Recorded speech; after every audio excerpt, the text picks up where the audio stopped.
एक दूसरे के भाव को एक दूसरे पर आरोपित ना कर दें। इसलिए अपने भाव का होना ही स्वभाव है, स्वभाव है। इसलिए ये सिद्ध हुआ कि ज्ञान का जो होना है वह तो आत्मा है। ज्ञान का जो होना है वह तो आत्मा है। समझ आई बात? Yes aunty. तथा क्रोध आदि का जो होना है वह क्रोधादिक है। क्रोध आदि का जो होना है वह क्रोधादिक है।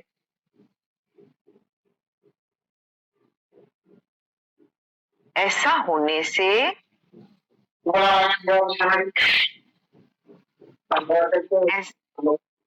कोई बोल रहे हैं बीच में। ऐसा होने से जो ज्ञान का परिणमन है वो क्रोध आदि का परिणमन नहीं है, और वैसे वर्षा जो क्रोध आदि का परिणमन है वो ज्ञान आदि का परिणमन नहीं है। ऐसा होने से जो ज्ञान का परिणमन है वो क्रोध आदि का परिणमन नहीं है, क्योंकि जैसे ज्ञान होने पर ज्ञान ही हुआ मालूम होता है वैसे क्रोध आदि नहीं मालूम होते। मतलब सीधी बात है, जो एक लाइन से ही आप समझ गए कि ज्ञान, ऐसा होने से जो ज्ञान का परिणमन है वो क्रोध आदि का परिणमन नहीं है। ठीक है ना?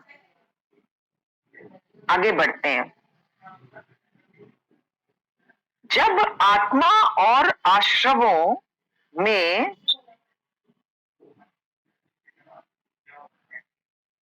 भेद दिखने से जिस समय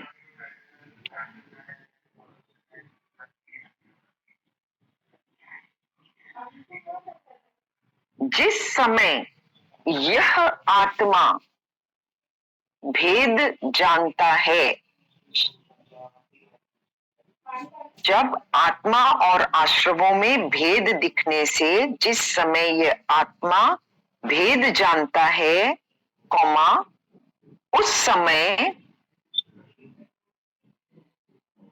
इसके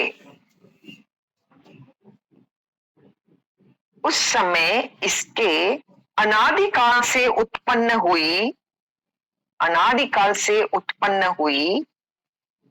पर में कर्ता कर्म की प्रवृत्ति निवृत्त हो जाती है। पूर्ण विराम। और उसकी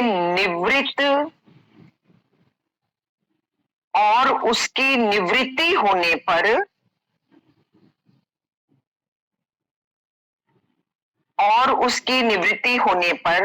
अज्ञान के निमित्त से होने वाला पुद्गल द्रव्य,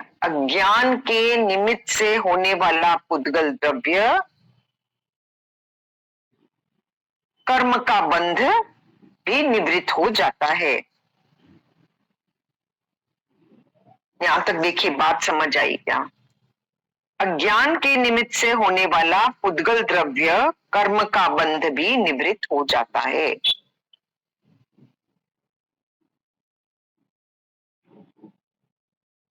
शुरू से करो, आपका लिखना फिनिश हो जाए तो बताना।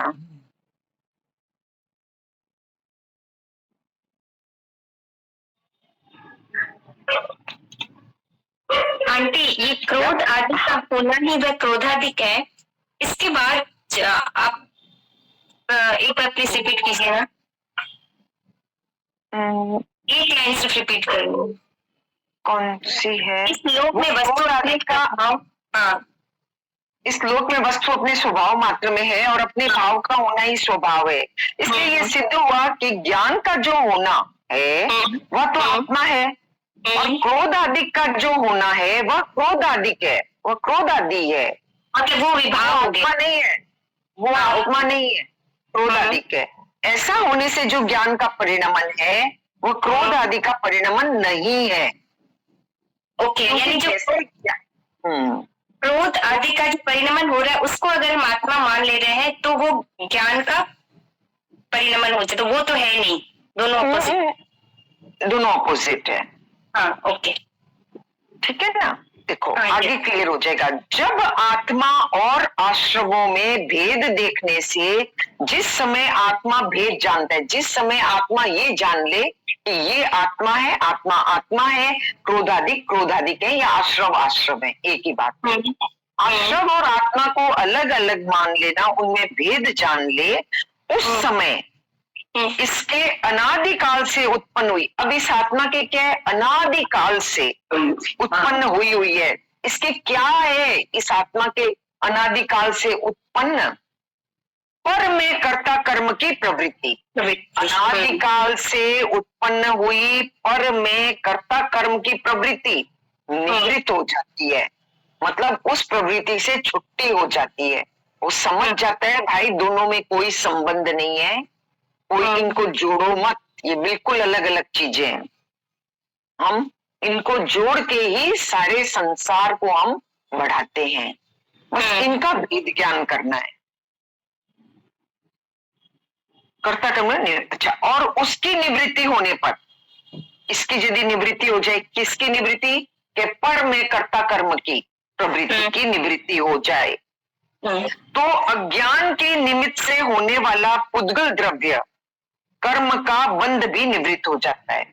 यदि इस भाव से निवृत्ति हो जाए कि भाई आत्मा अलग है, आश्रम अलग है, जब ये हो जाए तब हमारे क्या होगा, ज्ञान मात्र से ही बंध, इसका जब हमें ज्ञान मात्र हो जाएगा ना, उससे ही हमारा कर्म बंध का निरोध हो जाएगा। अब कैसे, देखो, क्योंकि क्रोधादिक और ज्ञान पृथक पृथक वस्तुएं, दोनों अलग अलग हैं। ज्ञान में क्रोधादिक नहीं है और क्रोधादिक में ज्ञान नहीं है। इस प्रकार